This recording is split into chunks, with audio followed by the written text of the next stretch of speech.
Malam itu, apartemen terasa jauh lebih sunyi dari biasanya. Hampir semua penghuni sudah tertidur. Rian baru saja kembali ke unitnya di lantai 12 setelah lembur. Dia melewati unit lama Olga, yang sudah lama kosong dan pintunya selalu terkunci. Namun saat hendak masuk ke unitnya sendiri, suara itu terdengar jelas. Seperti suara langkah kaki di lantai kayu. Lorong kembali sunyi. Mungkin suara dari unit lain, gumamnya. Namun beberapa menit kemudian, suara itu terdengar lagi. Kali ini lebih jelas. Rian merinding. Unit itu sudah bertahun-tahun kosong. Tidak ada lampu, tidak ada orang. Tapi suara langkah itu terus bergerak. Kadang berhenti, lalu berjalan lagi. Aku memberanikan diri mengintip dari lubang pintu. Koridornya kosong, sampai tatapan aku tertuju pada pintu unit Olga. Gagang pintunya bergerak. Aku langsung mundur. Jantungku berdetak keras. Lalu, suara itu berubah. Bukan lagi langkah kaki, melainkan bisikan pelan yang terdengar sangat dekat dengan pintu. Padahal, menurut Satpam, tidak ada siapapun yang memegang kunci unit itu lagi. Setelah mendengar bisikan dari balik pintu unit lama Olga Syahputra, aku tidak berani membuka pintu lagi. Lorong apartemen kembali sunyi. Tapi tiba-tiba ada suara ketukan dari dalam unit itu sendiri. Seolah ada seseorang di balik pintu yang terkunci. Aku langsung merinding. Aku coba mengintip lagi. Pintu itu sedikit terbuka.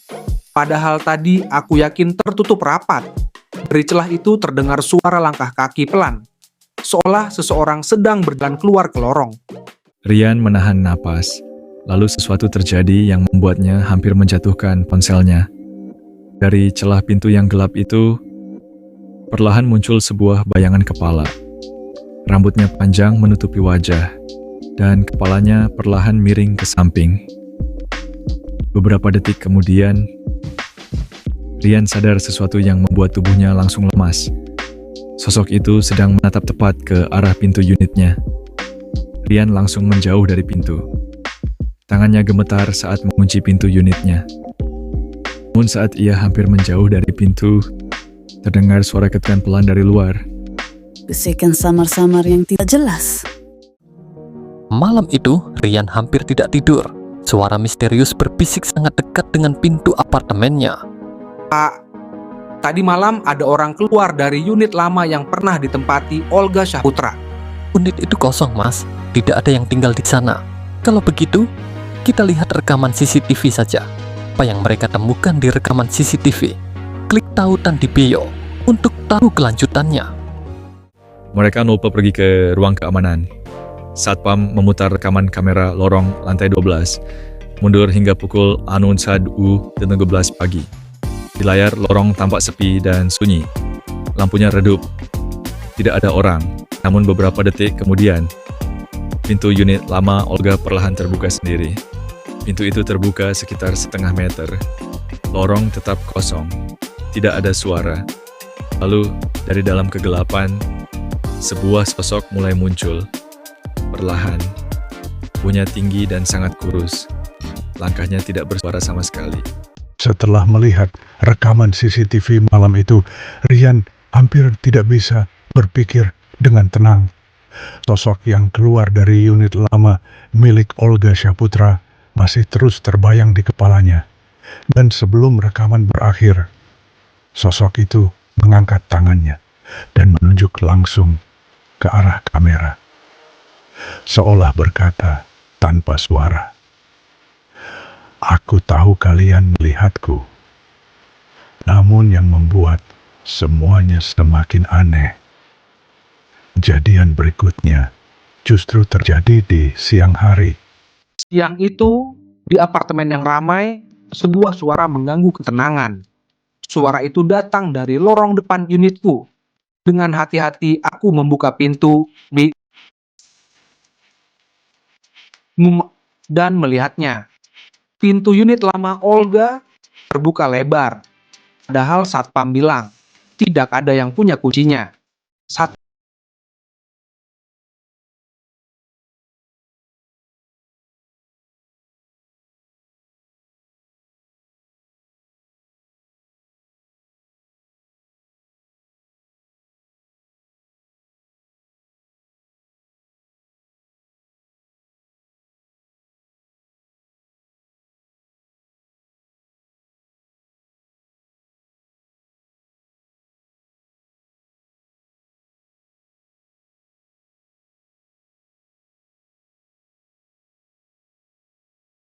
lain juga melihat pintu itu terbuka. Salah satu dari mereka berkata, "Siapa yang buka pintu itu?" Namun tidak ada jawaban.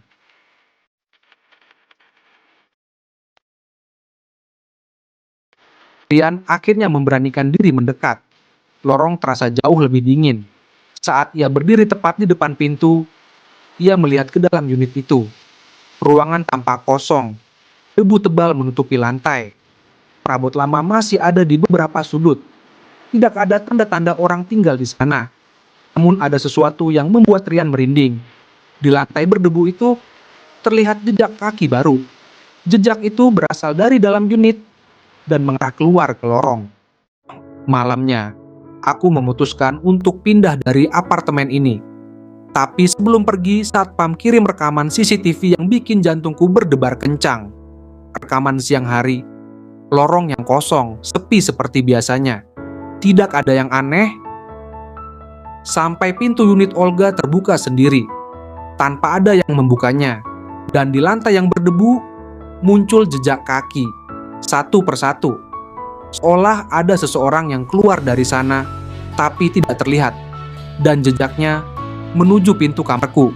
Setelah melihat rekaman CCTV siang hari itu, Ryan tidak lagi merasa aman.